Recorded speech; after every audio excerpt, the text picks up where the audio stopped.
Hello everyone, it is the Enforcer, and welcome to another update and stream on the current war in Ukraine and the events that are unfolding due to the war.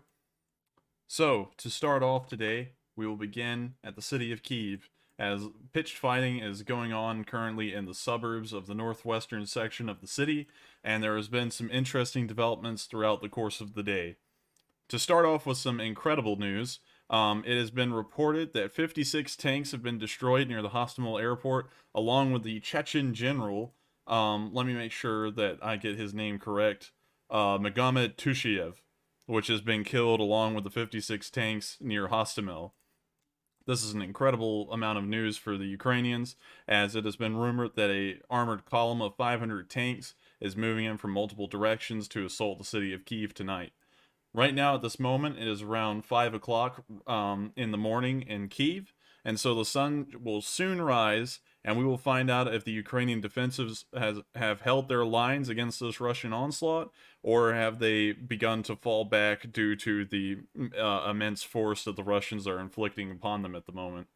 Another interesting occurrence that has happened over the course of the last 24 hours is that there was a weird firefight in between two vehicles in the Obolon sector of the city. Here in this video, we can see that the two vehicles, one Ukrainian and one Russian, appear to engage in a firefight with each other, but waited until civilians had been cleared out of the way before they began to firefight. Here's the video, and I'll let y'all watch and decide for yourselves.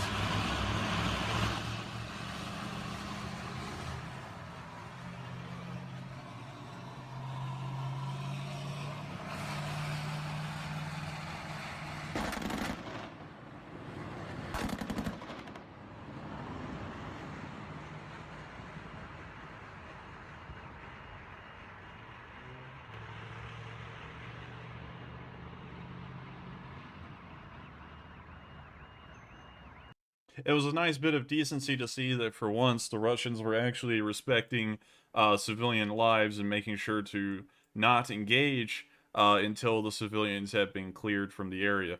Another interesting development that has happened is that during the course of this night, just about 2 hours ago, there was video footage of the heavy firefighting in the high rises as the Russians are attempting to push further into the heart of the city. I'll show you all that footage right now.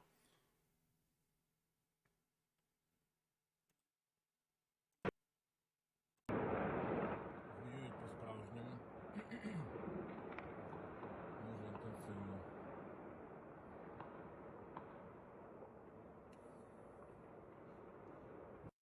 It is unknown whether the exchanges that are occurring are leading to the withdrawal of Ukrainian forces from the northwestern sector of the city, but as of the moment, this front line that is depicted in red is currently accurate. Another interesting development is that there have been pictures that came out from last night's assault when the morning sun rose that shows that there was a large number of Russian vehicles that had been destroyed in the city of Kyiv during the night before's fighting, not the night that's currently going on right now. Let's take a look at these pictures and videos. Що йобані москалі, блядь, схавали? Сука.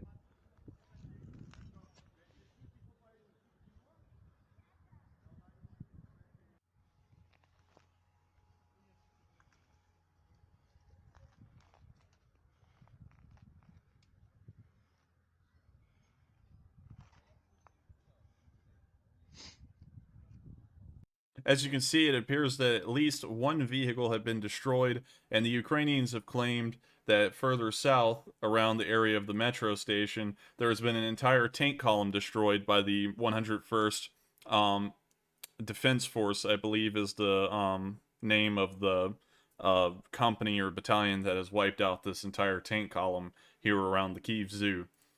Some more interesting developments.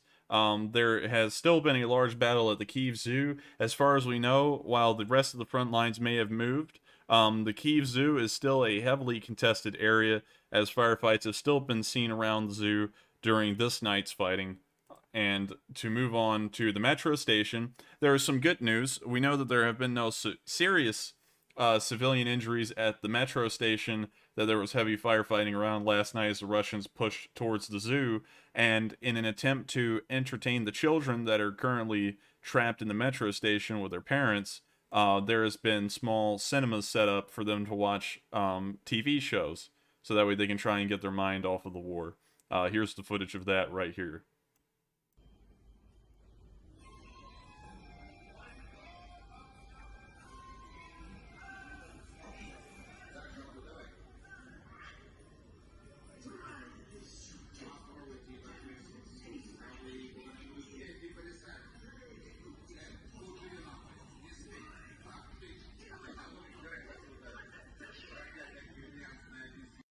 One can see that although the situation is bad for the Ukrainians, they are still trying to make the situation at least somewhat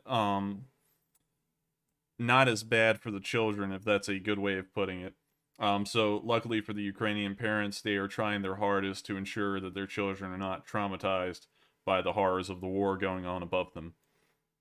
In some news to recap from some things yesterday that must be reiterated, Poroshenko has supported some of the men in the city. It has been reported that he has delivered some 30 firearms of his own to city defenders, and we can see a picture of him posing with some of these weapons that he has distributed in this picture right here. Poroshenko is the man in black wearing the bulletproof vest, and these weapons are the ones that he has donated to the defense forces of the city. Another interesting thing is that President Zelensky is still in the capital, and he says that the city of Kyiv will be held at any costs. As far as we know, he is currently in a safe location, undisclosed, and I hope the best health to him, because he is a leader, a lion among men. Some other things that have occurred is that there has been 13,000 rifles issued. This was yesterday. But as far as I know, to further elaborate on that, it seems that the city defense forces that were issued these rifles have been doing quite well and much better than expected. There has been no stories of desertion at the moment or retreat by these defense forces that were issued these rifles. And as the story develops on them, I'll try and get more information. But at the moment, they are fighting valiantly in the northwestern sector of the city. We have a picture here of Zelensky out and about with the rest of his people. He is, of course, a lion among men, so it should be expected that he would be somewhere around the front lines of Kyiv, and so I do have to say that that is something impressive for him to be around there at all. The siege of 10 days? Sources suggest that if the Ukrainians are able to hold the city for 10 more days, this may push the Russians into having to start negotiations and maybe even agree to a white peace. This has not been confirmed as of the moment. I believe this was something that the Ministry of Defense threw around in the air, saying that that might be a possibility, but at the moment we do not know if that would be the hardcore number that the Russians would finally give up and agree to start talking about some kind of white peace like they had with Finland. We're not really sure about that. Some other things that have happened is that during Poroshenko's interview with CNN, there was a funny gaffe in the background where one of the Defense Force troops had his magazine fall out of his gun. So I'm just going to show you all that. It was something funny. I'm not trying to say that the Defense Force is incompetent. They're fighting valiantly at the moment right now. But it is a funny situation nonetheless, so I'll let y'all take a look and see what y'all think. How brave and heroic is Ukrainian to protect our soil, to protect our future, to protect our freedom and our democracy. We are in the center of Kyiv. We are here to protect Ukraine, and the Russian position is about a little bit more than 2 kilometers from here. This is very difficult. A little bit funny, but nonetheless, it's a bit of a serious tone because he is probably fighting somewhere in the city right now, and I wish him the best. He seemed like he was about to bust out laughing, and I can admit that that was something kind of hilarious, even to me. And so I hope that this man, who has a decent bit of character to him, at least from what you can see on video, is currently safe and well right now. Some other interesting developments that have happened in the city is that there were 2 dead and 6 injured in a high-rise missile attack earlier today that has been heavily publicized by the news. This attack was directed directly at Ukrainian citizens, as the cruise missile was aimed straight at the high-rise. I'll show you all the video so that way y'all can decide for yourselves if you think this was a human rights violation and a war crime or not. I'm sure the answer will be very clear to you once you watch the video.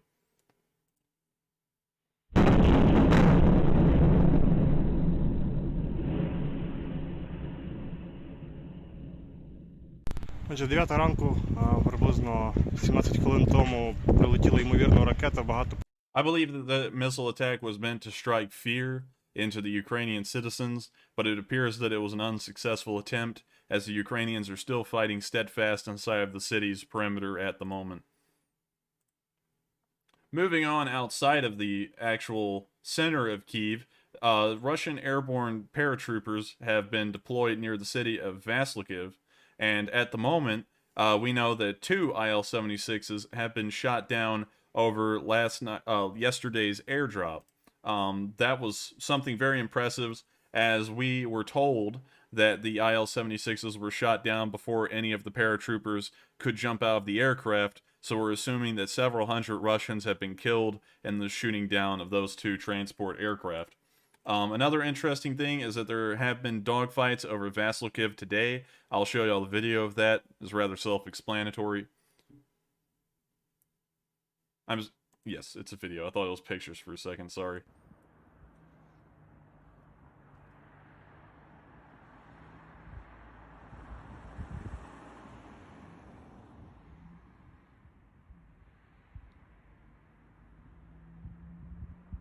You can see the 2 contrails over here as the 2 aircraft are fighting against each other.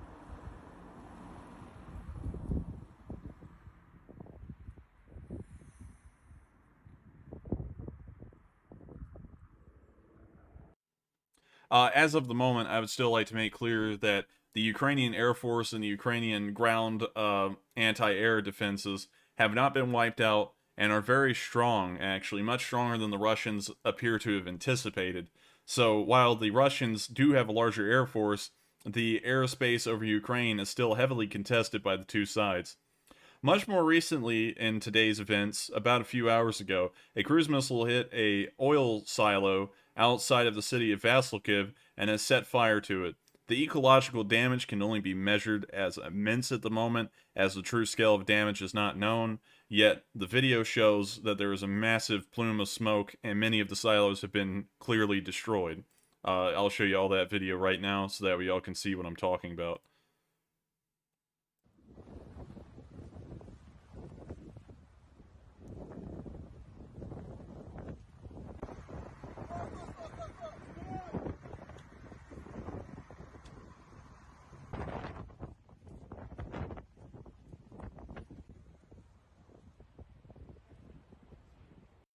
A tragedy indeed, and I believe that attack on the oil silos was meant to start depleting the Ukrainians of oil reserves.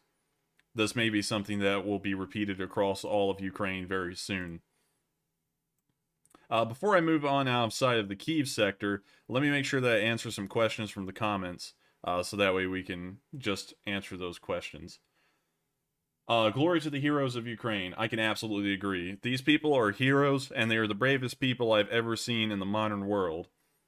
How we doing today? Been snowboarding all day, out of the loop. Let's get it. Good job. Thank you. And also, congratulations on snowboarding. That's a very fun little sport. And we're doing very good. Who is firing Ukraine at Russians? I don't really know. If you would like to clear up that question a little bit later down the chat, just let me know you're clearing it up, and I'll try and answer it.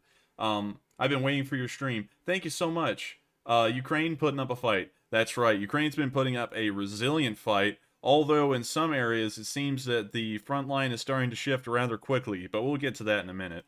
Let me make sure to pop that back up on screen again. I can't imagine how these civilians are feeling right now. I believe that the civilians' morale is incredibly high because over the past few days, there have been acts of heroism from these defenders that have just been unseen before. And I just have to say that I think their morale is very high, and I think they're feeling very confident that they can hold the Russians off for a few more days in Kyiv, maybe long enough to get some kind of good negotiated peace. It won't be a surrender. I believe that if they can hold off long enough, it will become a peace of sorts. Been keeping up somewhat through Reddit. Strong people there. Very much so. And I recommend that if y'all want to look at it through Reddit yourselves, that y'all go to the Ukraine Reddit page, although that's become somewhat propaganda focused now. They're not really reporting on information as to the whereabouts of Russians and the front lines and where they've moved. So now I'm starting to go more towards the Reddit page called Combat Footage to find a lot of this information and video evidence. So if y'all want to look into that, I would highly recommend. I don't even need to. I don't even need to. Just need to watch Enforcer. He's got us covered 100%. Well, thank you very much. I try and get all the information that's occurred throughout each day, and I try and cover it at the end of that 24-hour cycle, so that we all know what's going on, and hopefully, some information can be gained that'll be useful to someone. Zelensky, is he still in the capital? Yes, he's still in the capital. Balls of Steel. Yes, Balls of Steel, certainly. Most of agreements are white peace. Just remember that. It's just a peace agreement. Well, white peace is historically, the Finnish kind of broke the white peace with a continuation war. They were actually the ones to invade Russia in 1942, and that war ended in 1944 or 45 with another white peace.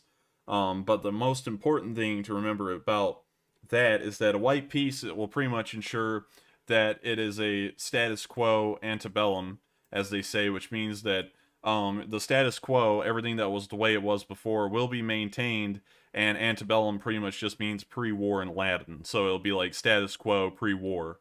So that's pretty much what that means.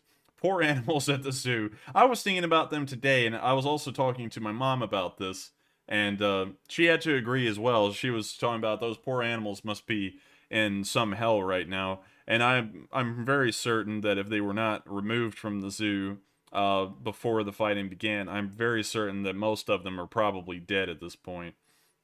War crime, just like everything else. I agree. The Russians are committing a lot of war crimes that have been filmed, and they're not really looking good. Enforcer, you need dual monitor or do pop-out window for your YouTube chat. Yeah, I'm doing a pop-out window right now, and it's a good thing that I'm actually doing that. I figured that out tonight. The Candy King, lead by example. I was talking about the clip of the soldiers waiting for the civilians to get out of the way. I believe, yes. I'm not really sure because I don't really know what vehicles the Ukrainians exclusively have, and I couldn't really see a Z mark on either of the vehicles. So I believe that the armored car was the Ukrainians, and the smaller looking Sturm-like armored personnel carrier was a Russian, and they were just trying to move past the Ukrainians, I believe. I'm fairly sure it'll be a peace agreement. No way they don't. I'm very sure about that at this point, too. He at least tried to play it off. He's a hero for defending his country. Bless him. I agree. The resistance seems too strong, and they don't want a long war anyway. Yes, I do. I have to agree with that as well. What kind of crimes have the Russians been committing? Well, there's been a lot of them. I can include a decent amount of them on stream because of the graphic nature of them. But the Skyrise apartment attack, where the cruise missile hit the apartment, there was no strategic resources in the path where the missile was heading. It was just aimed directly at the Skyrise, and it killed 2 civilians and injured 6 of them. So that in itself is a war crime. There was also an incident, multiple incidents near Kherson, where civilians are being fired at while driving in their cars. There was also an incident where the Russians targeted an ambulance and killed the driver and set the ambulance on fire with injured patients inside. And there is a video of that, but I cannot show it on the stream due to YouTube would most likely ban me if I showed something like that or shut down the stream. So I highly recommend that y'all go pull that up if y'all want to see incidents of Russian war crimes, pardon me. So to kind of touch more on this northeastern area, moving back on to the reports of the day.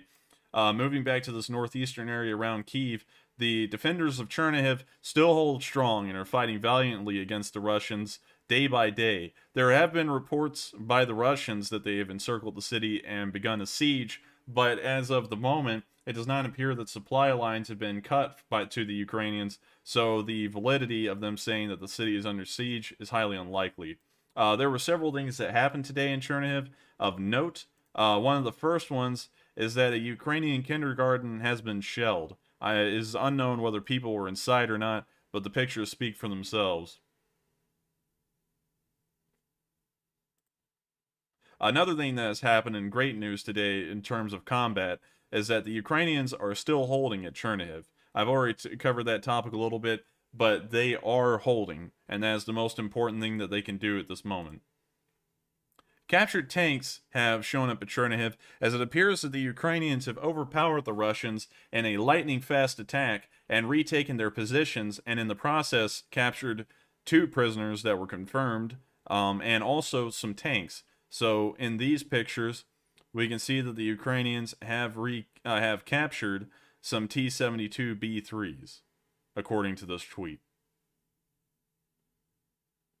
That is very good news for them, although it appears that this T-72B3 is missing some of the armor package on the side, because some of them have a kind of like satchel-looking armor along the side of the tank that's supposed to protect them from chemical munitions and APFSDS, but it appears that these tanks do not have that, so maybe it's not a T-72B3, it might actually be a form of T-72B, but I won't touch on that. All we need to know is that the Ukrainians have captured a few Russian tanks in the city of Chernihiv, which is incredible news. So moving on from that, we also have some other news up at Chernihiv. We have seen that there have been destroyed Russian tanks as well, as the fighting has been really fierce, and in this lightning strike that they used to recapture their positions today, they have destroyed some Russian tanks. Pictures are right here, and the pictures of the destroyed tanks speak for themselves. This one appears to be a T-72 that was modified to have the cage over the turret that is supposed to stop it from having certain fragments of munitions, such as Molotovs or high explosives or TOWs, have their contents burst downwards into the cabin from above. So this tank, I would assume, also considering that it has the armor tiles of a normal T-72, may have been a T-72B3. But I'm not sure about that, and I cannot have that confirmed at the moment. Another thing that has happened here at Chernihiv is that the fighting has been rather tense, as in this video you can hear the intensity of the explosions occurring in the city of Chernihiv.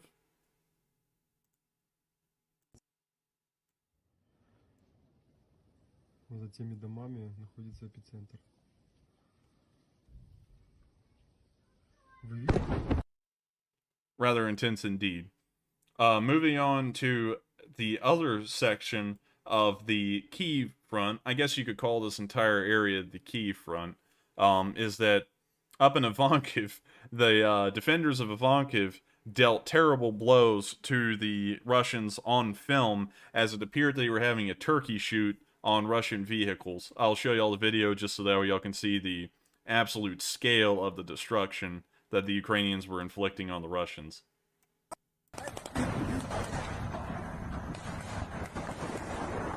Это генерал, блядь, знакомьтесь, блядь.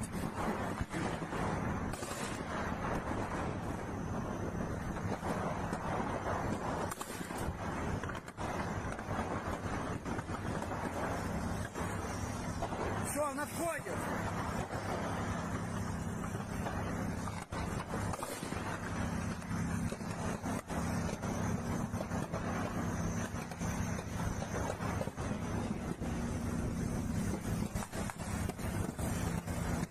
Русские пидорасы, сдохните, блядь!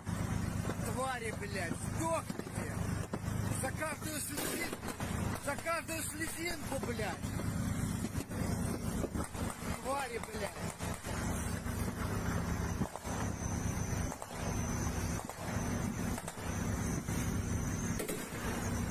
Обещаю, блядь, после этой ебаной войны, блядь, заткнуться на русском языке, блядь, твари, нахуй.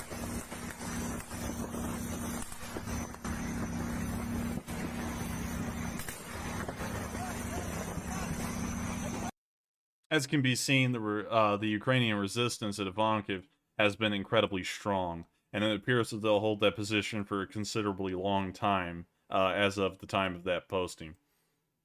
Moving on to the western side of Ukraine, which has been getting very little attention recently, there have been aircraft shot down over western Ukraine. In this video, we can see that a Russian aircraft was shot down over Zhytomyr. I'll show you all that video right now. Unfortunately, the video has no audio, but you can see that a Russian aircraft has been heavily damaged and is going down in the area of Zhytomyr.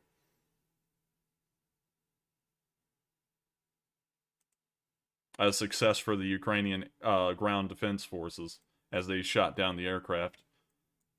Also, near the city of Klemen, let me make sure I pronounce this right. I'll still butcher it. Khmelnytsky, I believe is how it's pronounced. The air defenses also flex their muscles once more and shoot down another Russian aircraft.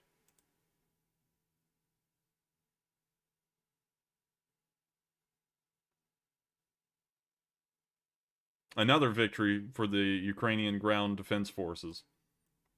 Also, there have been reports, although I wasn't able to have this backed up, that the Russian airborne troops were landed near the town of Brody, and a Ukrainian attack helicopter had to go out there and put them down. Footage is attached here, and we'll take a look at that real quick so that way y'all can see what the action looked like.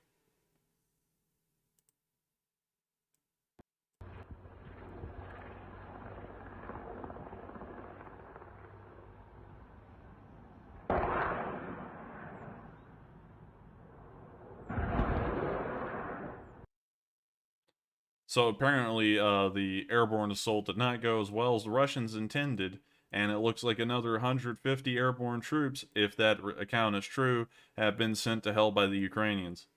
Good news indeed.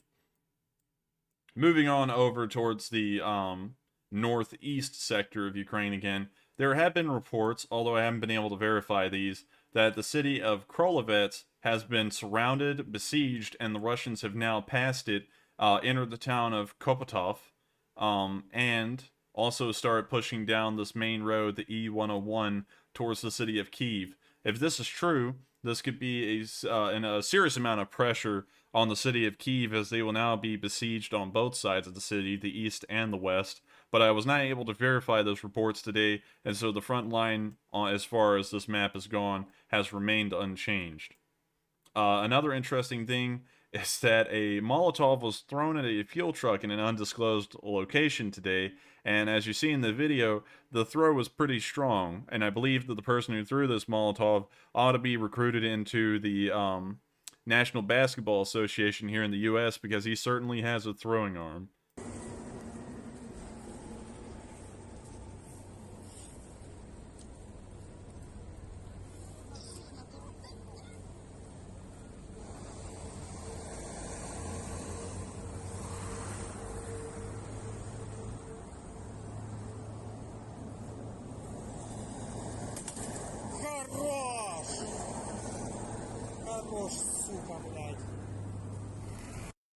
That man is baseball certified.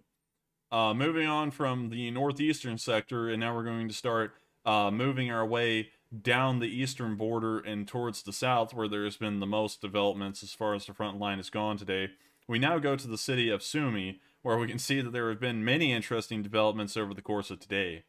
Of course, there has been the ambush convoy in Sumy. It was one of the first convoys that had been shown at the beginning of the war to have been destroyed. But moving on from there, we also have the bugler of Sumy, who I have to mention because it was a very inspiring moment to the defenders. Yesterday, a random person inside of their apartment, played the Ukrainian anthem from there and has inspired the defenders and the citizens of the city. And apparently he has inspired them so well that he has left a citizen to gather an excessive amount of arms. It appears that he is some kind of ammo or gun mule, but you can see that this man is carrying enough munitions and arms to supply a whole entire new Ukrainian platoon in the area. So I wish him the best of luck, and I hope that he delivered those arms to where they needed to go. Godspeed to that guy.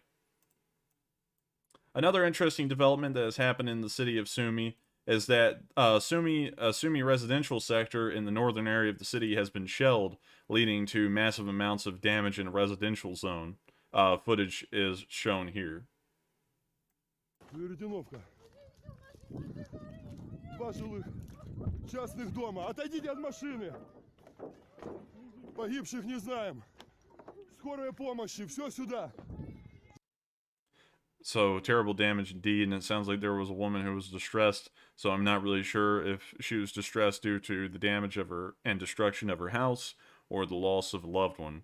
Hopefully it is the former and not the latter. Also, I do have to mention this again because it appears that the Ukrainian citizens who do not have arms are apparently becoming rather hostile, as there was a rumor yesterday that some villagers dragged some Russians out of their tanks near the city of Sumy and proceeded to kill them and burn down the tanks.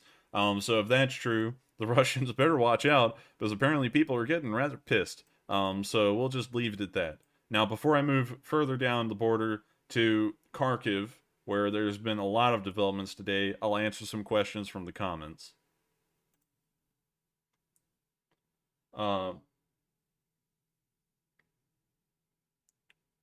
Let's see.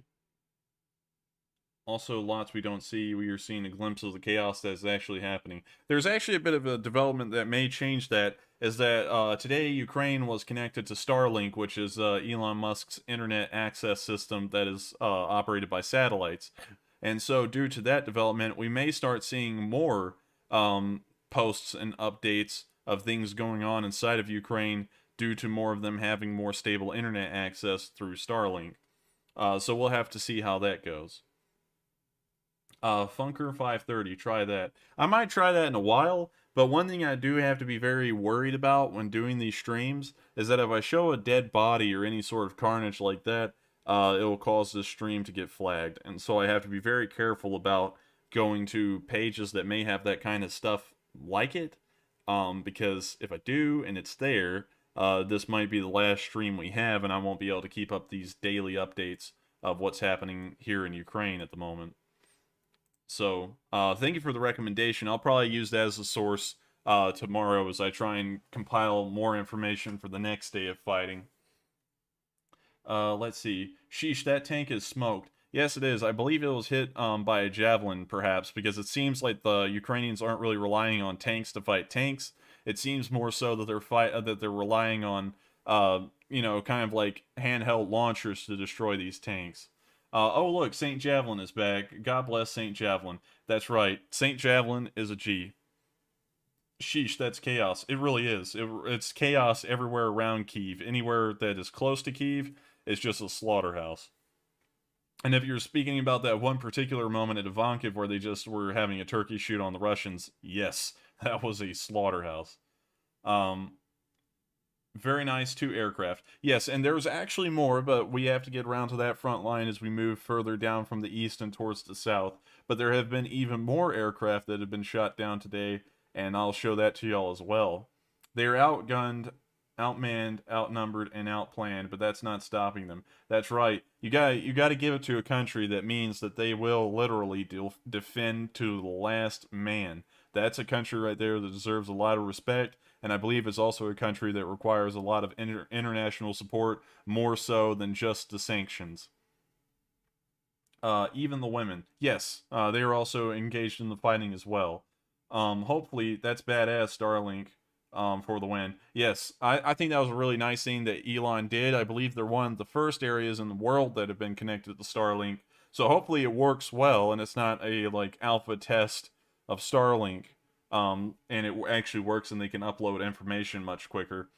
I'm wondering...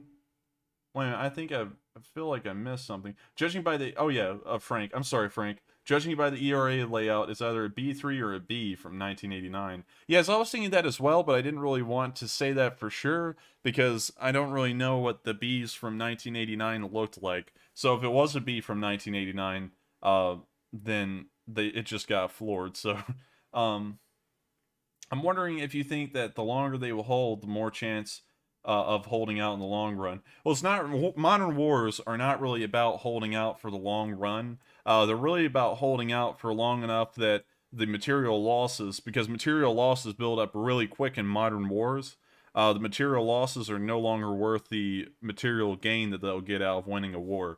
And at the moment, it appears that the Russians may start considering that as their stance here soon, because they've been losing a lot of material everywhere. There's more proof of that as we go further south, but it appears that they're starting to lose a substantial amount of materials. And so it's going to start increasing the cost of fighting this war, and then at some point they're going to say, combined with the manpower losses and the vehicle losses, we just can't keep up with this kind of attrition anymore on our military, and so we're going to have to start negotiating some kind of peace. So, you know, that's pretty much that. We'll move on from that, and now we're going to go further south, and before we reach Kharkiv City, which has a whole bunch of great goodies inside of it from today, we're going to go out here to the little village of Balaklia. At the village of Balaklia today, a small army base was hit by a missile, and it caused a bit of damage and a fire. I believe that the entire base may have been destroyed, but here's the video of the base on fire from the city. And it appears that that tweet was just deleted right on stream. That's unfortunate, but you can get the picture that there was a Ukrainian base that had been destroyed there today. Also over at Cherkasky, air sirens were sounded today, but no further information came out about those air sirens over the course of the day, so maybe it was a false alarm, or maybe something hit, but at this moment we don't know, and we'll have to find that out over the coming days. At the city of Belgorod today, it appeared that there was more artillery and heavier artillery on the move towards Kharkiv.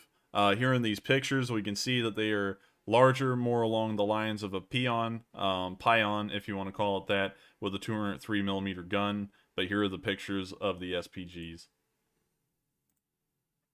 That's the one I'm talking about, the pion. I believe that is a 203mm gun. I'm not really sure. I'm just trying to read the captions up here. It's been a very long day for me because I've been doing this all day, so some information such as like the details of the calibers of the guns may be a bit jumbled, so I'm sorry about that in advance.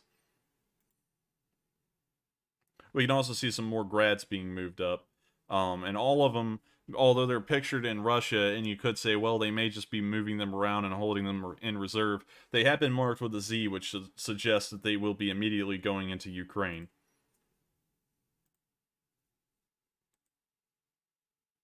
So that's something to note, that heavy artillery has been moving to Kharkiv. Something else down here, I had to make sure that I noted this, is that the Ukrainian Ministry of Defense has stated that all of the railheads coming from Russia into Ukraine have been destroyed. This will significantly, the link is nothing more than a source for that, but I hope y'all trust me in saying that that's an accurate source. But the railheads are very important as the Russians transport armor and supplies over the railheads, and then they distribute it to trucks, which then take it down the major roadways to the other places along the front lines. And if the railheads have been destroyed, that means that the Russians' logistical abilities will be hampered, and they may have to unload the Russian vehicles down at a further point, farther away from the front lines than hoped, and that will cause a large strain on their logistics, which are already spread very thin, as can be shown around the city of Kharkiv. Now, before I get to the pictures and proof of this in Kharkiv, there have been rumors circling around, and we'll go up here to Moscow to talk about them. There have been rumors circling around that the Russian supply breakdown has been occurring. It has been suggested that the Russians didn't expect this kind of stiff resistance. They only expected a war of a few days, and so they only prepared supplies for a few days of fighting. And so now that a few days has passed, it appears that the Russians are running out of gas and rations as troops begin to abandon their posts and their vehicles due to a lack of supplies. We can see examples of that. For example, in this forest, there has been an attacked Russian APC completely abandoned out in the middle of nowhere. And it appears that there was no damage to the tank. It's just that the crew bailed out and left the tank. So we can assume that either it broke down. Well, really, that's really the only assumption. The tank must have broken down and due to supply shortages due to logistical issues, it had to be abandoned. And some more examples of this over the course of the day is that there was a abandoned Russian convoy of Grad missile launchers, still loaded with missiles, by the way, that were pulled over on the side of the road and abandoned by their crews. What this also suggests is a lack of gas, or either a lack of other forms of supplies, such as food, or something like that, because it appears that these have just simply been abandoned, and it may have been that the Russians went to the Ukrainians and surrendered themselves so that way they would not starve. Down here, further along the line, there was a Russian convoy that was destroyed by a Ukrainian drone. A lone Ukrainian drone has destroyed this entire convoy in the video, and I just have to show you all the absolute scale of the destruction that has been caused by the drone.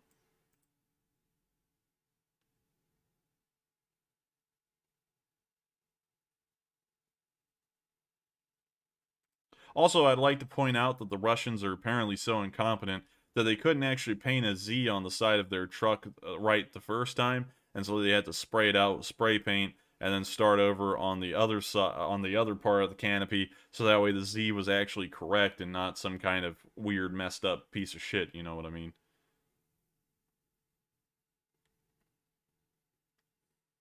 So that's something of note, is that drones are now starting to play a heavier part in Ukraine's air to ground ordnance deliveries. So that's very interesting. Also over here to this side of the city, we can find pictures of an abandoned gas and an abandoned KAMAZ. These appear to be in perfectly fine condition. This one may even be some kind of command truck, but it appears that they were just pulled over on the side of the road and the crew bailed out. No one knows why. One can only assume that it's logistical issues. Also over here, we can see another destroyed Russian convoy, destroyed in its entirety on the road, which is really something when you think about it. The Russians appear to be losing more vehicles in terms of video evidence at Kharkiv than any other city in the whole entire country. Sorry for the video quality. Конечно, жалко. Представь, Вот сейчас типа, увидишь, как открытые глаза я подходил. тотальный А вот в Урале вот это полная будка, блядь, пацаны. Под отцерехот, пацаны.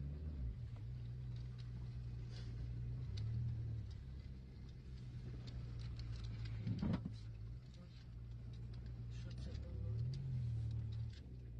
Ну, вон, видишь, лежит. А он второй, чтоб ты понимала. Смотри.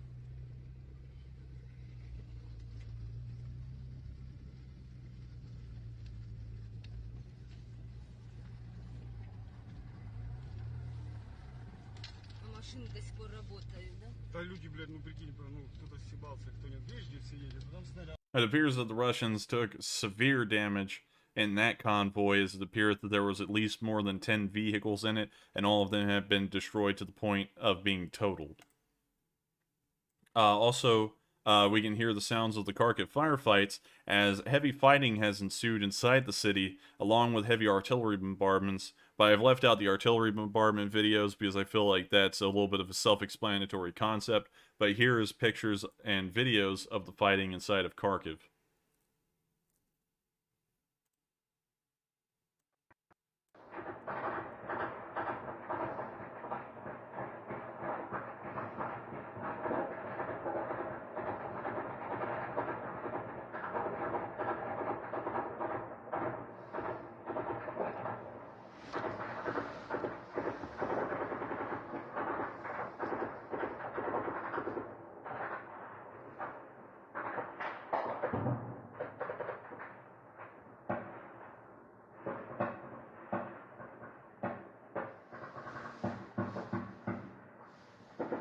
You can actually see tracers where my cursor is right now.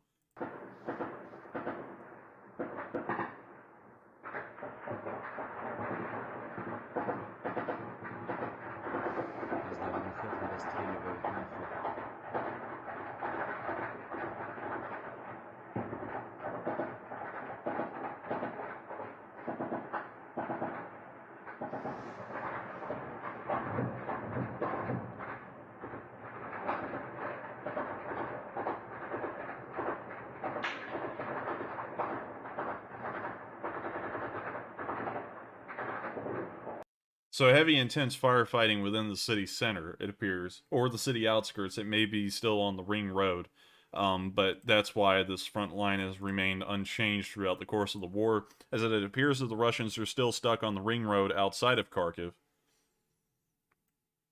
Before I move on to even further south near Donetsk and Luhansk, where probably the most interesting and shocking developments have happened of the day, I'm going to answer some questions from the comments real quick. Let's see here.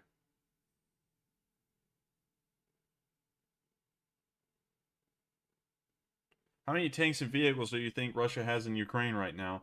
I couldn't really give a surefire estimate on that because it appears that they're throwing more and more at the situation, but there is a rumor that there is a force of 500 tanks strong moving from multiple directions towards the city of Kyiv. And if that's true, we know that there's at least 500 armored vehicles in the area of Kyiv alone, but I do not know about the rest of the front. I just do know that there's a large amount of armored vehicles near the city of Kharkiv at the moment. Let's see. Billions they've lost. Hundreds of billions. I do believe that that may be true at this point. I believe it's around the ballpark of tens of billions, and it's probably going to start reaching the 50 to 75 billion mark very soon. The oligarchs will want results. Well, according to some information I saw today, most of the oligarchs have left the country and seeked to go anywhere else around the world but Russia. So I don't know if that's true or not, but that it is. That starts to suggest that there's a bit of friction in between Putin and the oligarchs at this point. I sent you 2 variants on Discord. I'll check those out a little bit later. Yes, already in way too deep. It looks like they've mobilized the heavy equipment. I believe that they've already had the heavy equipment mobilized, because while people sit here and say, oh, look, they're bringing in all the older stuff, the problem with that statement is that the Russian military is composed almost entirely already out of old equipment. And I believe what they're doing is, you know, how it's kind of like this. Let me explain it this way. When you have flagship stuff in your military, whether it's flagship ships, flagship tanks, or flagship planes, you tend to use them less because you have less of them, and they're also incredibly expensive and probably hard to manufacture, and there's a small amount of them, and so you don't want to throw those at the enemy at all, unless if it's a desperate situation. That's kind of like what they're looking at phasing out the old military stuff with and bringing in the new, but until that stuff becomes a little bit more worn in and less new, they're not going to be using that stuff. Longer barrel equals longer distance. Sorry, gun noob. Not necessarily. Sometimes that can actually hinder the distance a gun can fire if the barrel is way too long, but most of the time, yes, the heavy artillery has a longer barrel to reach longer distances, and they also have larger calibers to cause more explosive damage. Because this stuff hasn't been so far, and this is the real power of Russia's army, I guess. Putin is going to lash out. He's being made a fool, and that isn't going to work well on him. I have to agree. Longer barrel equals longer distance, yes. Thank you for clearing that up for me, Buttermonger. Let's see. The Russians will use thermal barracks if they keep losing. I'm not really sure if they will. They were talking already about they're going to be using chemical agents against the Ukrainians. They're talking about chlorine gas, but that's yet to be seen. And until it is seen, that's nothing more than a rumor, but I wouldn't put it past the Russians at this point. Let's see what else we got. Ran out of gas. Yes, they've run out of gas in a lot of areas. There's a very popular video now of a tank stopped on the road, and the Ukrainian asked them why they had stopped, and the Russians just frankly said that they'd run out of gas. Let's see. What about them thermobaric weapons? I don't think they'll be used. I think those may be just more of like a deterrent and a fear factor to make the Ukrainians more scared and make them surrender. I think it's more of a morale thing than an actual thing they're going to use. Not a good idea indeed. This is the 21st century and nothing goes unseen. Goes unseen on WEB2. I mean, it's not a bad idea as far as just parading them around and letting people see them, because it's a fear factor kind of thing. But as far as using them, that would be a terrible idea. Also, leaving live ordnance is a war crime, I'm pretty sure. I don't know about that. I'd have to look into that a little bit more. let's see, that would be serious war crime. Seems like a fuel shortage. And I mean, like, the reason why I'm saying that, to revisit Frost 36's statement, the reason why I don't believe that is a war crime, because what if you were forced to surrender and you just had to drop your guns along with the, webbing that you have on your uniform that holds your magazines? I mean, would that be considered a war crime if you drop that on the ground? I don't know. That's why I'm kind of like in the air about that one. Um, I mean, what could be considered war crimes? I mean, the arty stuff, the thermal weapons. Well, the thermal weapons are really inhumane because they kind of suck the oxygen out of the air and thus cause your lungs and internal organs to kind of liquefy or crush into itself. So it's a very inhumane and very sick way to kill people. Although the Russians claim that they've used some in Chechnya, which really makes the fact that the Chechens are fighting for them really interesting. Piss poor planning. Yes, it is. It's very piss poor planning. Leaving explosions unintended might kill civvies. Civvies might mess with it and cause it to blow up. Yeah, but I mean, like, that's not really a war crime thing because Argentina was never held responsible for having landmines in the Falkland Islands. There's still landmines around there. People run over them and step on them every once in a while in the Falklands, and it causes people to get injured or killed. Biggest arm in Westland, Oregon. Welcome back. Do we have any new info on the captured Spetsnaz saboteurs wearing Ukrainian uniforms? As far as I know, I didn't include that in here because I was trying to get more information about it, and I felt like there wasn't enough information to really talk about it. But as far as I know, they've been held prisoner and captured. Although I did see a group of them driving through Kyiv that were executed on the spot.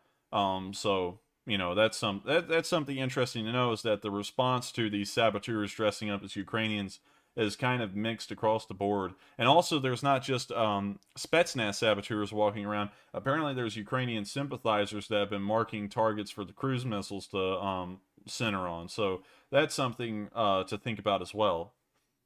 Don't forget to like the feed, get this fantastic information out to more people. Thank you very much. I'm glad that you like the feed. How much money in military losses, I wonder? Probably up around the tens of billions at this point. Yes, the empty vehicles are a little strange, but if you're out of gas and food and direction yeah, that's very true. If they're out of everything, then there's no point for them to stay in the vehicle. Should I get the F-15 or MiG-29 DCS? Well, if you wanted to go Ghost of Ukraine, I would get the MiG-29, and if you wanted to go be a predictor of the future, I'd get the F-15. The biggest issue with this is that this seems to have been a fairly hastened backup instead of anything coherent. Yes, I do have to agree to that as well. So with that, we're going to move back on to the reports from the front, as there's a lot of them, and I'm hoping that you'll like the increased fidelity of the information I have. Instead of just talking about the generals of this, like the generalities of this whole thing, I'm really trying to include a lot more video sources to show y'all what's actually going on in these parts of Ukraine. So if y'all like that, make sure to leave a like and subscribe, and also join the Discord, because people are getting unsubscribed at an alarming rate by YouTube. They appear to be deleting subscribers, and I don't really like that, and I think that's kind of really messed up and shady. So if y'all do like the content and y'all want to see some more of this, make sure to join the Discord so that way you can be notified, and if you get unsubscribed, you can resubscribe, because you'll know when the streams are going on, and you'll see that if YouTube has unsubscribed you or not. So going further down here into the Donetsk region, there has been a Russian drone and a fighter shot down. The Ministry of Defense has confirmed that a Russian Su-25 and a drone has been shot down over the Donbass today.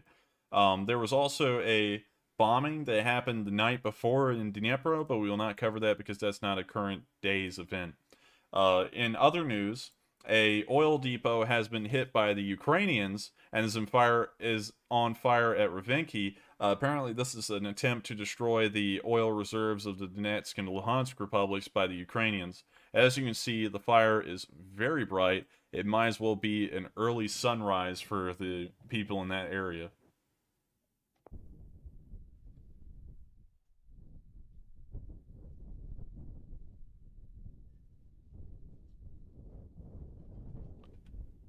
So it appears that the Ukrainians did an eye for an eye kind of thing since their oil silo was attacked. Now the Donetsk and Luhansk republics have had their silo attacked. Also here, a Russian unit moved through a village and completely ravaged it. I'd like to show you all this because this shows just how bad the Russians did this village. And it's not even really on a front line area. It was really more so in Donetsk. But we'll just take a look at it because it is severe, the amount of damage that has occurred to it.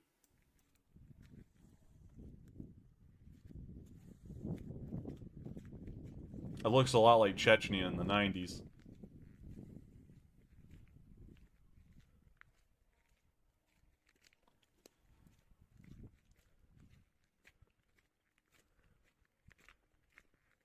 I mean, like, honestly, if we look at the trees, it really looks like a large fire just came through the middle of the town because the trees are black and charred and it appears that they just kind of chip apart like they're really brittle, like they've been burned a lot. I'll cut that video short because it's just nothing more of, like 20 seconds more of just seeing the same destruction. So I guess y'all will probably get the picture from the small amount that it was like that across the entire board. Down here, there have been pictures, and I do have to say this, okay, because there's been a thing, if you're new to the stream, there's then been a thing ongoing that on the first day of the invasion, I outlined the routes that the Russians would take to invade the rest of Ukraine. And this was the map that I made on the first day. You can see it's very void of detail, you know, like actual like details of anything. But I said that the Russians would encircle Kyiv, they would push out to Mykolaiv, they would push over into Kherson, they would push into Melitopol, and then they would try and later on, I deleted these things from this map, but you can ask the other members of the stream here that were there for that stream, is that I said that after this naval invasion occurred at Mariupol, is that the two fronts at Melitopol and Donetsk would try and meet up, and they would start trying to peel the Ukrainians off of their strong defensive positions along the Donetsk and Luhansk front lines, and it appears that today that is exactly what has happened. As Russian forces have captured the city of Melitopol, now the Ukrainians are fighting in Tamak incredibly hard. A Russian tank was seen in Zaporizhzhia. The very tough pronunciation. I actually do not know how to pronounce that. But there was a Russian tank seen there, which suggests that they've pushed all the way up to there.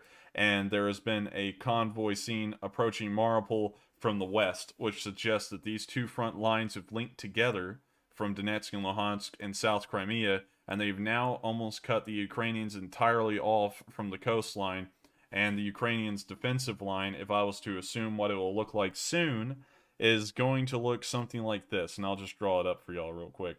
They're going to try and defend the town of Zaporizhzhia, or however it's pronounced. They're going to try and keep control of the N15 road, because it'll be an easy way to move troops along the whole entire front. And they'll try and reconnect this front back to their normal front with Donetsk and Luhansk, and this will be the reformed Ukraine defense in this area. And we'll paint that yellow, so that way we can tell that it's a expected Ukrainian line that they'll be fighting from. And you're probably saying, well, why would they fall back that far? Well, that's because if they try and stay in here, they're in a bowl, and so they can be pushed from three sides. If they go up here, they can only be pushed from really one side, because this will kind of like curve, and it'll just be one large front line going from this side of the country to Zaporizhzhia. I'm so sorry if I keep on butchering that word, and if y'all know how to pronounce it, I'm very sorry. Apologies in advance. So I believe that'll be the new Ukrainian front line after a time, which is very similar to the one I drew up a couple of days ago. I just deleted them because that was a lot of what ifs. Like at that moment in time, I didn't want to start acting like I was an armchair general and knew exactly what was going on, but now it's happened, and so I have to say that it appears that the Russians are very predictable because I'm figuring out what they're doing and I'm not military trained in any way.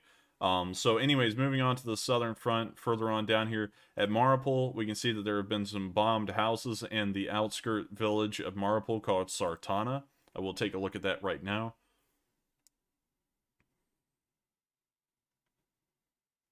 Колоссальные разрушения сделано.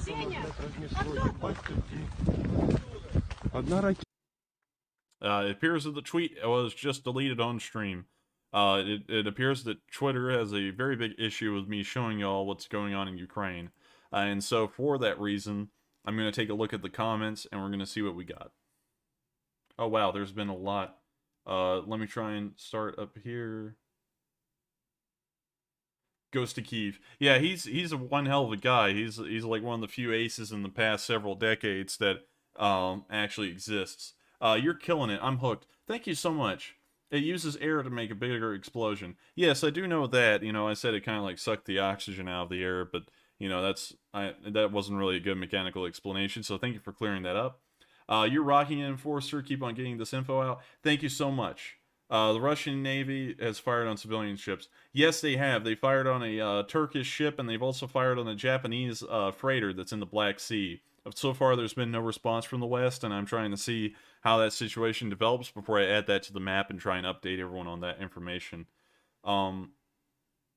Soviet AF, oh yeah. 3 days watching Enforcer, and he's 3 for 3 already. That's true. I don't know how I'm getting it right, but somehow I'm just gifted with the knack of being a Russian strategist for some reason, because I know exactly what they're about to do tomorrow. Are they holding at Kherson? We're about to get to that in a minute, actually. Ukraine having a smaller population is hurting them. I think it is, because they're having to cover a large amount of ground to really get no gain, because if they took all of this area right here, in between Donetsk and Zapor, we're going to call that Zapor from now on, so I'm not butchering it that bad. There's really nothing in there. Like, there's just empty land. And so it's not like the Ukrainians are losing anything strategically that's vitally important to the country. Mostly, that's just nothing. And so it's not going to be that bad for them. How many miles does that front line of the Ukrainians fall back and form that line? This front line, I would assume this one is 101 miles long, and this one is 230. So I would, and you know, you have to subtract about 70 miles from this one. So probably somewhere around 400 miles in width. So really, if they fall back to that position, they'll have to be defending less front line in total than if they were to try and defend this one right here. So I have a feeling that the fighting at Tokmak is going to cease, and they're going to fall back further and create a new defensive line. And it will allow the Russians to gain a lot of land, which will freak people out, but it won't really be that big of a deal because it's largely unpopulated, and the only thing they'll be getting is some major roadways, and I'm sure the Ukrainians can probably blast those to hell while they're on the way out, so we'll just see how that goes. So at Zaporizhzhia today, there was a damaged T-72 on the run through the city. I'm not really sure if it was Ukrainian or Russian. I'm assuming it's Russian. I'll have to look at the markings again, and maybe I can tell y'all for sure. It says Russian in the title, so I'm assuming that there was probably a Z, an O, or a V on it. Can't really tell. But it is a damaged Russian tank.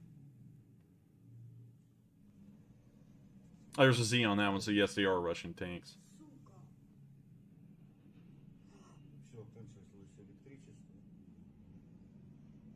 Appears that one of them hit some kind of power line.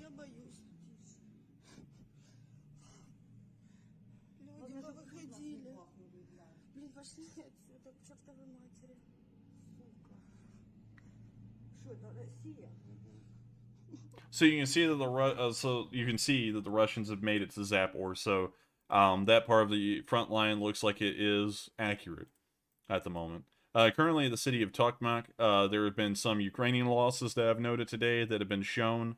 I was fine with showing them because it was only one Humvee, so it's not really like it is showing any sort of deficit or weakness in the Ukrainian forces. It's just showing an expected loss, which is a light car. What you're hearing in the background is the ammo cook-off. As the ammo gets hot, it explodes inside the vehicle.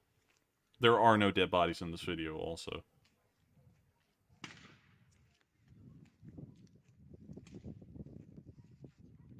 But that burning hunk, I'm sorry about the low graphics, but the burning hunk over there is the remains of the Humvee.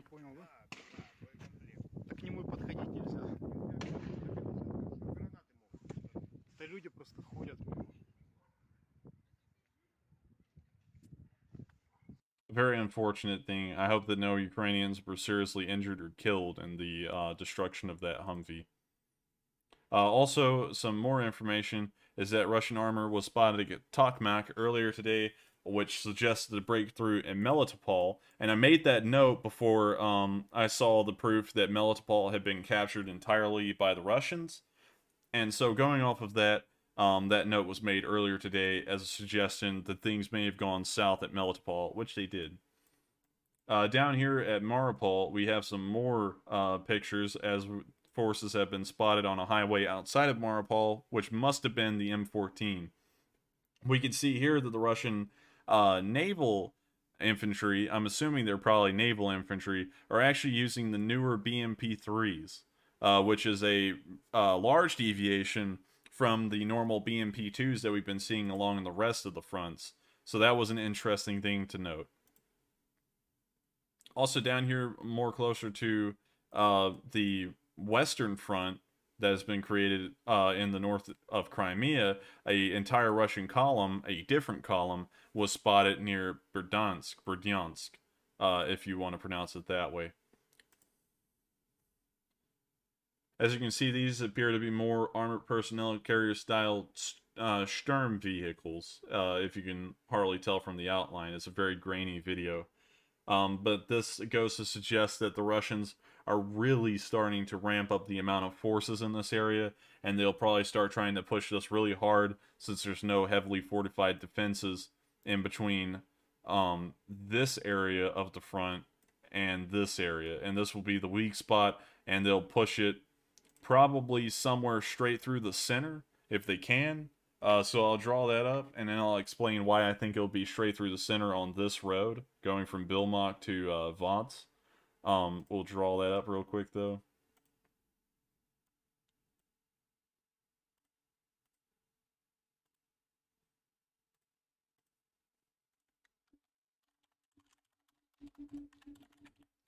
This will probably be the line of Russian attack, because if they push through the center and they start to create two pockets, the Ukrainians are going to look at this and they're going to say, this is an indefensible position because we're fighting for two enclaves on both sides of this large Russian push down the center. And so that'll hasten their retreat off of this heavily defended area right through here and back onto this defensive line going from Zapor to Donetsk. So I believe that's probably where the Russian advance will occur.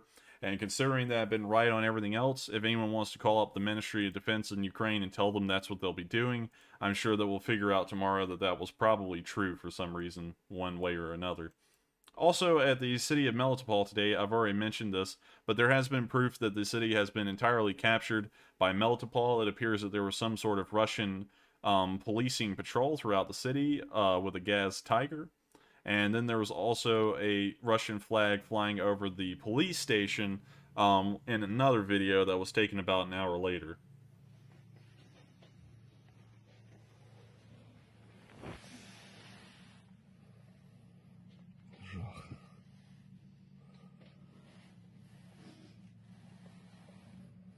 And then we'll skip on to the police station video. As you can see, there will be a Russian, it appears like soldier standing in front of the police station, and they've hung a Russian flag off of the police station precinct.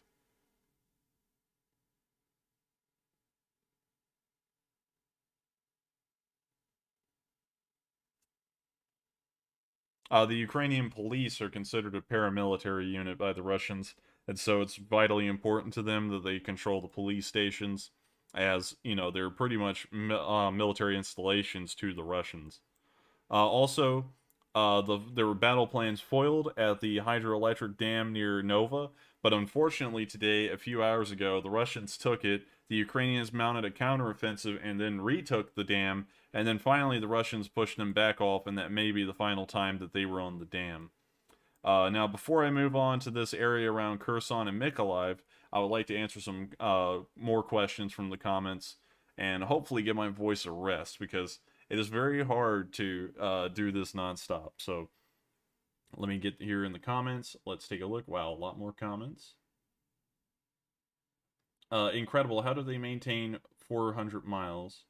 Well, I mean, like, I don't really know how to explain it well, but they generally just put forces loosely in important areas that they think the Russians will push, and usually they're right, because the Russians don't really have a lot of free ground to push on. And also you have to note that free ground has been limited much more, considering that there has been a decent amount of snowfall in eastern Ukraine. And once the snow begins to thaw and it starts to melt, the dirt roads in the area will become mud slushes, and these several ton tanks that weigh about 10 to 20 tons, the armored personnel carriers, they'll get bogged down in the muds, and so they'll have to stay to the paved roads, which means that the Russians, who are almost entirely dependent on the armor in their military to make up the backbone of it, they'll be relegated to almost nothing but the paved roads, which means that the Ukrainians will have to just defend key points along these paved roads to make sure that the Russians do not continue to advance along. But they don't really have to cover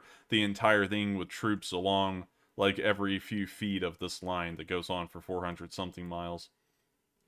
Let's see what other questions we have. That was a great question, by the way. They just flying around the city in tanks like it's Grand Theft Auto. Shocking. Yeah, I mean, like, it's really interesting that the Russians seem to be devoid of any sort of strategy or any sort of formation, because usually when you saw American tanks operating in Iraq, they were usually supported by infantry all the time. But when you see Russian tanks moving around, it's much like Chechnya when the army was just being reformed, and they had, like, no strategy. They would just drive around wherever, and they'd pretty much be on their own. Zaporuzhia. Oh, okay, thank you very much for clearing up how to pronounce that. We'll call that Zaporuzhia from now on. BMP-3 looks huge. It is huge, but it's very thinly armored, so it's kind of like a fake beast, if you know what I mean.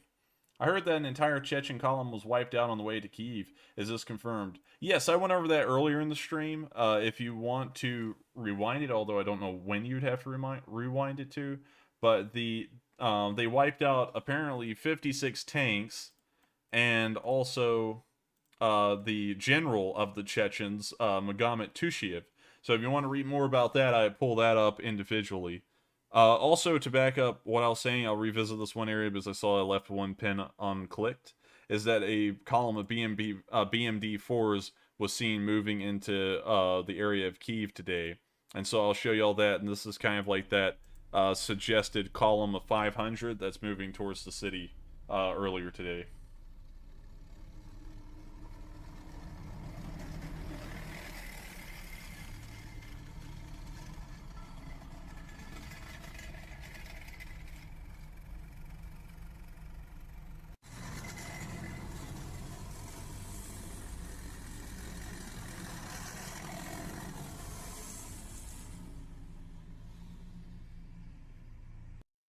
And so it looks like they're moving a large deal of armor around towards Kyiv, and that looks like it's going to be their major objective of the war, is to just capture Kyiv in its entirety, and then try and negotiate some kind of surrender with the Ukrainians. Although I don't think that'll work for them. Wow, took over that city. Chechen General KIA, from what was said earlier. Yes, I do believe, and that was really funny because they literally just got there and they've already lost their general, and apparently if all those tanks were Chechen, they've already wiped out 56 of them. Did you just yawn? Yes, I did. I'm very tired. I've been staying up nearly 3 days straight, sleeping about 4 hours a day, trying to get all this information put together. So at this point, I'm incredibly tired, but I want to keep these streams going because the information keeps on coming out, and there's a lot of Ukrainians over there that are fighting for their lives for their country, and they get no sleep, and I feel like the best I could do is, as a service to the rest of us, try and keep us apprised of the current situation going on in Ukraine. So yes, I did just yawn. That's known as Rasputitsa, that mud. Very few things can drive through that. Exactly, and that's why they'll stay to the paved roads. Piss tips organizations asking to lose troops, weapons, and machinery. Yes, that's true as well. Also worth noting that for the Russians, they learned to somewhat blitz when it came to Eastern Europe. Their whole army is centered around that theater of war, which is all flat.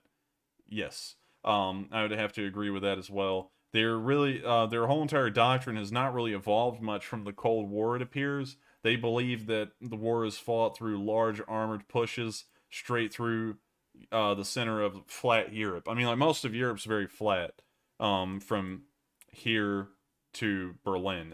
It's very flat. It's almost like It's almost like, if you got into a sandbox world on a video game and you have like that little grid tile along the ground, it's almost like that across all of Eastern Europe. So for them, that's very good because that's very conducive to their strategy. But once they start hitting hills and mountains, like if they get to the Carpathians or anything like that, they'll start running into a lot of issues.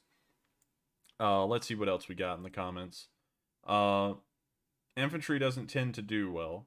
Well, infantry tends to do well in certain situations, but yes, they don't do well in a lot of situations, and that's why most countries are starting to rely a lot on mechanized infantry, more so than just straight-up infantry. You're doing the Lord's work, Enforcer. Thank you very much. I hope I am. Since they're out in the open, because of that, they keep lots of tanks, and basically it's an all-armored forces. Infantry just gets slaughtered in the open like that. Yeah, they could, but if you support them with a decent amount of artillery, like if you supported all of your infantry with mortars, they would probably do very well because your enemy would be suppressed mostly while the infantry advances. But that sort of tactic's getting very dated. That's more of like a World War II tactic to just have infantry move on their own, supported by artillery that they called in at certain times. Although, for America, that wouldn't be that far stretched, because now their artillery is kind of replaced with air support, and so, like in Afghanistan, almost nothing but infantry patrols would just sometimes wander out with not a single vehicle amongst them all, and they would just wait until someone shot at them, and then they call in some kind of support, whether it be artillery or an air support mission. So, 2 hours ago, Putin sends equipment to Brest, Belarus. He also sent ICBMs, according to an official report. Belarus has greenlit Russia to send ICBMs into the country, so that will be a major escalation, and I wonder if the UN will respond, or NATO will respond in any way to that form of provocation that entails. 2 hours ago, okay, some link. Well, while that doctrine may not work elsewhere, it's entirely devoted to fighting on open plain. They don't want to fight in mountains, though, and why they're looking for old Soviet defensible border. Yeah, I do have to agree with that. Yeah, it's dedicated to the plains fighting, and it's also dedicated to the kind of production that they have, because in the Cold War they didn't really go a lot for ground support aircraft or aircraft that were made to be multi-role. They went for nothing but fighters, and then if they didn't make fighters, they made very few multi-role aircraft, or they were made solely for ground attack and in few numbers. And so yes, it's suited for the plains, but I don't really believe that as a viable strategy for really anywhere else. As far as like anything else goes, like the Americans have that entire combination. We have the tanks and the armored vehicles to be able to fight in the plains like the Russians do, but we also have enough aircraft and artillery to support a normal infantry formation that's composed of nothing but very lightly armored personnel carriers and a large amount of infantry. So I believe that the Russians are deficient in some areas of modern warfare. And also, they're deficient in small artillery, because you'll notice that there's been no reports of the Russians using anything conventional like mortars that the Americans heavily rely on. They use nothing but large artillery like multiple launcher rocket systems and large artillery like the Pions that we saw earlier in that picture near Belgorod. And so I think they're lacking in a lot of areas of what modern warfare is. Let's see, they fought insurgents for 40 years, not modern armies. Yes, but America has as well. The only time they really fought a normal army was in Iraq, and then it was so outdated, they might as well have been having target practice. So, I mean, like, still, I think that America would be much more suited to a larger war. And that argument could really be made for a lot of people, because Britain going into World War I did not have any experience fighting major powers on land. The last time I believe they fought any major power on land was the Crimean War in the 1850s, and then beyond that, all they did was fight insurgents across the empire, whether they be in Afghanistan, because they were there too, funnily enough, India, Africa, wherever it was, they were putting down insurgents for like the next 50 to 60 years. And so that could be argued for them as well, but then they went into the First World War and they fared very, very well. They had very good morale, and they had a good decent, well, they had a decent way of fighting. It wasn't like a good way or the best way, but it was a decent way of fighting compared to what everyone else was trying to do at the time. What else do we have? We'll answer these two questions, then we'll move on to the reports from Mykolaiv and Kherson. If you don't know what you're doing, your enemy will know less. That's the Russian strategy. I guess, yeah, I guess, but also that's a bad strategy for them, because then that means they'll probably just get picked off because they're so disorganized. I feel like Putin has sent a bunch of young soldiers into Ukraine with tons of heavy equipment and little to no warfare experience. It also appears that they have very little training, because whenever you watch them drive, the tanks are very poorly driven. Like, they can hardly drive in a straight line, so I can agree with that, yeah. So moving on to this last area, and then we're probably going to start looking at wrapping down the stream, because I am tired tonight, and I would like to get a little bit of extra sleep. We've already talked about the hydroelectric dam, so now it's time to move into the city of Kherson itself, and then further on up to Mykolaiv. And I'll try and hit all these within the order of what happened today. So, the armored brigades cross at Kherson again. The Ukrainians were pushed off the bridge once more, and it appeared that the Russians had made it across into Kherson. And then further up the road, it was believed that the Chechen battalion was down in Kherson earlier today and was moving north, but now we found out that they actually crossed the border in Belarus near Kyiv, and the general was pretty much killed immediately. So we'll remove that marker from the map, because that's not true anymore. There was a destroyed Russian column not further up the road from the bridge. They were almost destroyed driving in a normal straight line, which is always weird to me, because they're always destroyed in that way, like they just didn't expect it. Номерний знак. Москва. Российских. Це ось російських воєнних. Техніка розбита стоїть.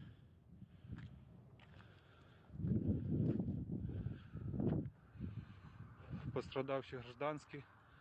Машина розбита.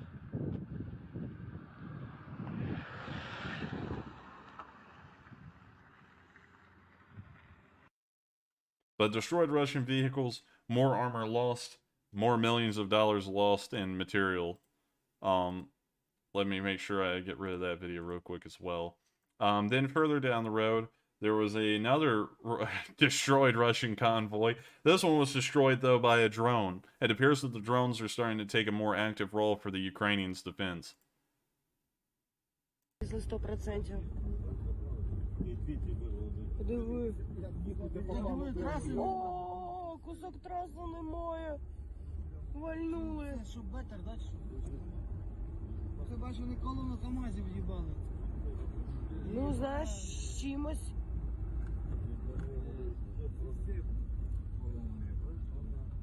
Та ти що, диви. Диви, яка отдача була, що...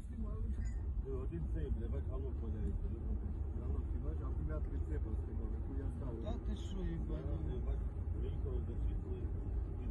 Ковши з собою взяли. So you can tell the Russians took a lot of losses taking the city of Kherson earlier today, more towards the morning hours. Also, it appears that ambulances got lost the other day, and that was something funny to note. And there may even be suggestions, although these have not been confirmed at the moment, and so I can't really tell y'all whether it was true or not, that the Ukrainians have now retaken Kherson once more. And if they have, that means that the Russian soldiers at Mykolaiv have been completely cut off, because the Russians do not control any roadways up towards this direction, and the only roadway that would supply these Russians here at Mykolaiv would be this bridge that crossed into Kherson. And so if the Ukrainians have retaken that again, you can expect to see that the soldiers at Mykolaiv will probably give up very soon. Another video that has been shown is that a Russian Mi-24 Hind was shot down near Kherson today. I'll show you all that video right now. It was a glorious fireball over the city. Що там, мразь? Опа. Диви, покрути, Опа, покрути. опа. Он пойдет. Падай. На саге, ебать. На саги падай вверх. Ёбаный в рот. Бля. So you can tell that the Russians are starting to take a lot of air casualties, you know, combined with everything I've been covering that happened in the other theaters of this war. You can tell that the Russians are starting to take quite a beating just today alone in terms of video evidence of it. Also, an Su-25 was attacked by a manpad today, appeared to shrug it off, attack its target, and then evacuate. So this was an interesting sight to see, and an example of Ukraine's ground air defenses in action. So let's check this out. You can see the manpad just hit it. It looked like a hit to less vital parts of the aircraft, and the Su-25 just kept on flying.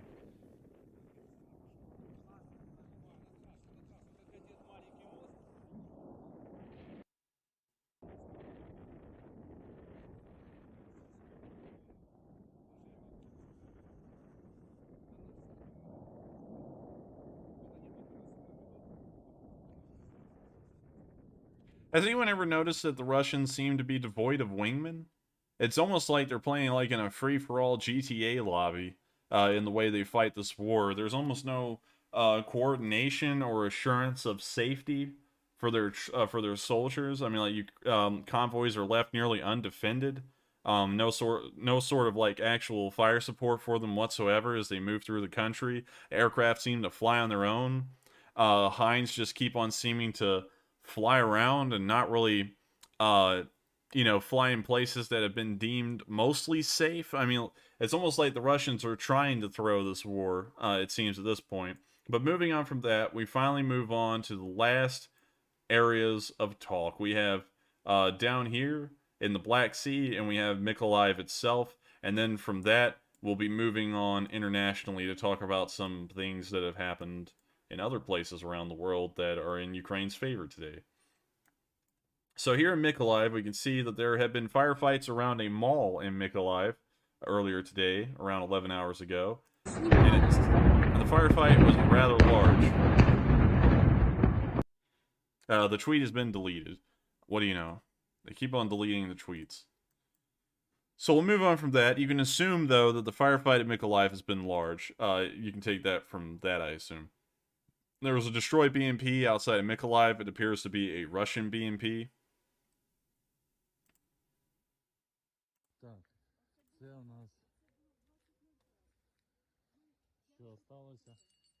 Some kind of BMP-2, perhaps.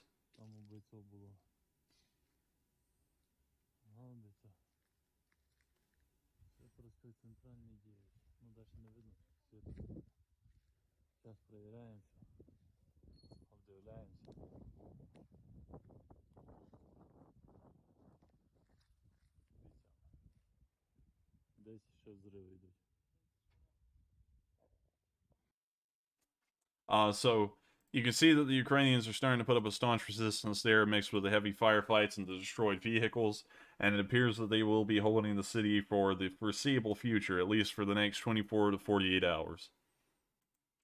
Moving on to the Black Sea, we have a bit of an incident of embarrassment for the Russians today, as they have admitted that a Russian warship shot down an Su-30 over the Black Sea. So if that's not stupidity at its finest, I don't know what would be. But that was a really funny thing to hear about today, and it was even funnier to hear that out of the Russians denying nearly all of the casualties they have suffered during this war, they'll admit that they committed friendly fire on a fighter jet. That was the funniest thing I've seen today. So moving on outside of the borders of Ukraine, we'll move on to the most important thing that's happened today as far as international assistance has gone, and that's that the United States has pledged $350 million worth in supplies and aid to Ukraine, and Congress will also be approving an additional $6.5 billion probably in the coming days to be sent to Ukraine as a form of military aid. And so that generally covers all of the major developments that have happened in Ukraine today, at least the ones that could be documented. And so I'll answer some more questions from the chat, and then I'll probably start looking at wrapping up the stream so that way it doesn't go on too long and I can actually get some sleep tonight. So let's see what we got here.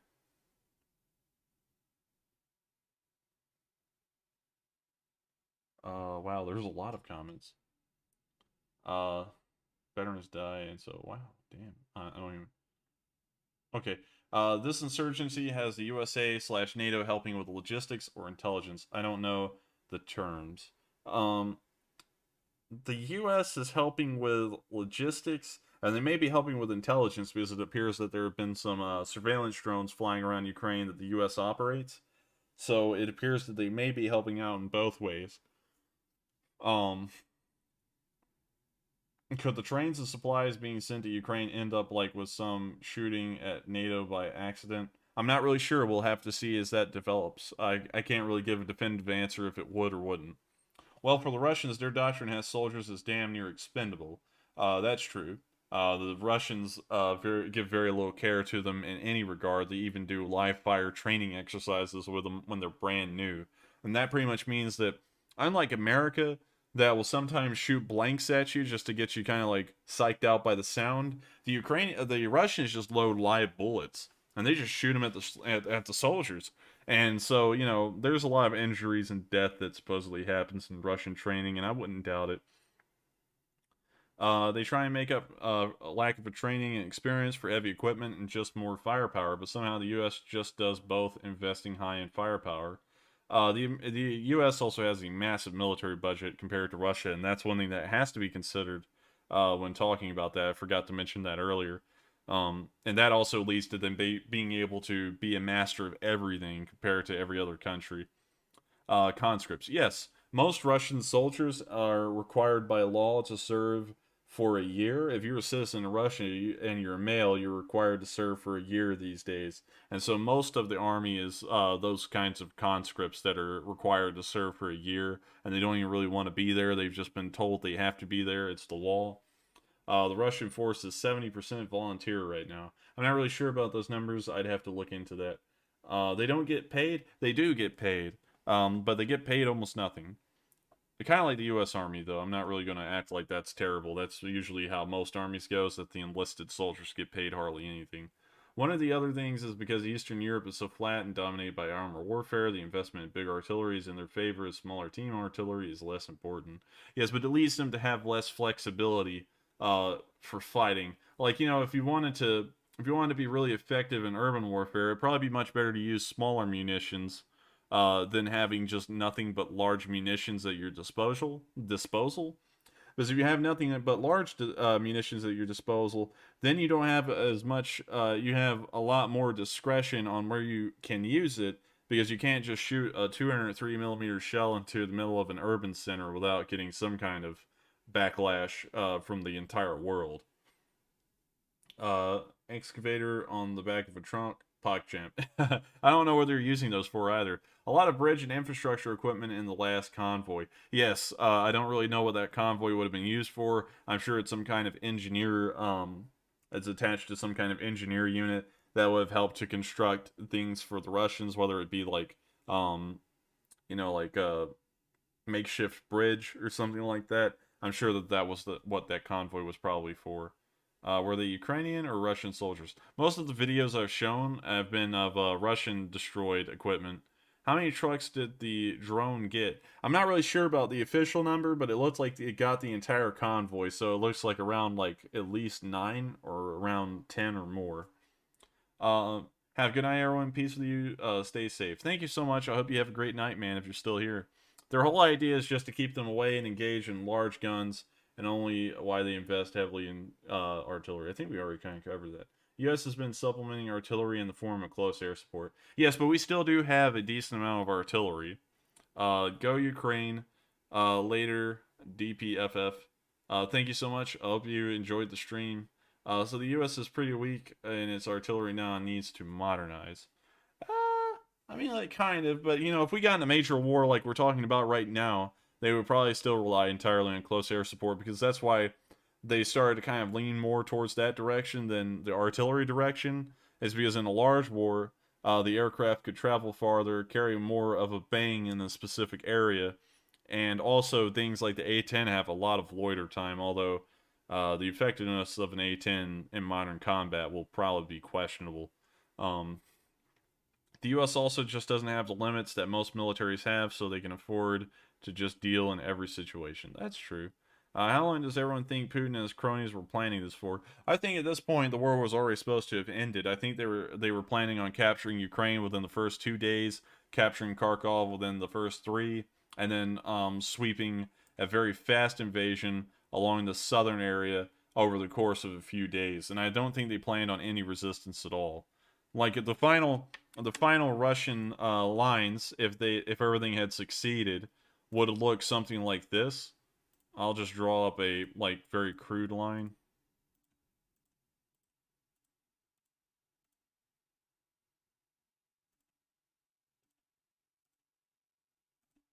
And then just kind of use your imagination on the other part, and we're going to keep that line 1 in 42 because it'll be deleted soon. And we'll also make sure to throw Poltava in there because that's a major population center. And then we'll draw this up in red, make it thick. If the Russians could have done everything they wanted to in the first 2 days, I think this is what Ukraine would have looked like. They would have controlled everything from Mykolaiv to Kyiv and everything around this in a circle. They would have encompassed all the major Russian-speaking areas, and they would have encompassed, I think, most of the population centers in Ukraine, at least the major ones. And so they would have been in a very large position to negotiate an unconditional surrender where they would have all their demands met. And that's what I think they were aiming to go for in the first few days, but this invasion has been slowed down so much that instead of seeing all of this land captured, you've only seen that much land be captured, which is a much smaller amount. It's almost insignificant to the amount of land they still have to cover to be in a very good negotiating position to get an unconditional surrender. Also, if the Russians are doing this poorly against what should be a backwards and second-rate power after consistent engagement, how do you think the Chinese will do in comparison with no conflict? They'll also do as poorly, and considering that their military budget is still low, most of the things you see on TV about how impressive and mighty the Chinese army is propaganda by the Chinese. They're still using ZTZ-59s for the most part, which are outdated as hell and have paper-thin armor. It would be like the Americans, no matter if they fought the Russians or the Chinese at the moment on their own, would have a very easy time dealing with both of them. Even with China almost being it is an economic superpower these days, but America would still have an easy time dealing with them. Well, the issue with close air support is that their effectiveness decreases in contested air. Aha! That's true, but if you're America, that does not matter because they have enough aircraft that air supremacy will always be maintained. They have more aircraft than the next 7 countries combined at the moment, I believe. So going off of that, I believe America is one of the few countries where a just strong-arm, fling it at them kind of policy with the aircraft would work. And also, American pilots have a lot more training hours due to the budgeting than most other countries can ever dream of having. So they would be much better off going into the air for the first time in a war than any other country would be. Also, although there's a lot of stuff going on these days talking about how the U.S. is a really weak country and they've been liberalifying the military of the U.S. is still in a very great position and could probably rain hell on anything they wanted to. So, that being said, I'll just leave that there. Is it true Ukrainian are targeting mainly logistic columns? Yes and no, because there's a lot of proof of them attacking armored columns and artillery as well, but they are attacking logistical columns, and on top of that, it appears that civilians are starting to go out of their way to target logistical columns as well, and most particularly fuel trucks, because without fuel trucks, the armor that's helping the infantry advance cannot advance with them, and so it'll halt the infantry's advance as well. That's why it's weak in artillery. Also more cost-effective to operate self-propelled artillery than close air support. That's true. Great job. Have a good night, all. Remember the Snake Island 13. Yes, the Snake Island 13 are heroes. Yes, Donald, how could we forget those warriors? I have to agree, too. And so, on that note, I think I'm going to go ahead and start ending the stream. It's probably gone on for an hour and 30 minutes now, and I don't want to bombard y'all with a lot of information, because this is all I have, really, and beyond this, I would just kind of be reiterating the same things I've been saying for days, and I don't want to do that to y'all. So, I thank y'all all so much for watching, and I hope y'all tune in tomorrow, because I'll try and have this much detail on tomorrow's map. So, thank y'all all so much, and I hope y'all have a great night, And I hope Ukraine comes out when the sun shines in a few more hours, and they still hold the city of Kyiv. Thank you very much, and I hope you'll have a great night.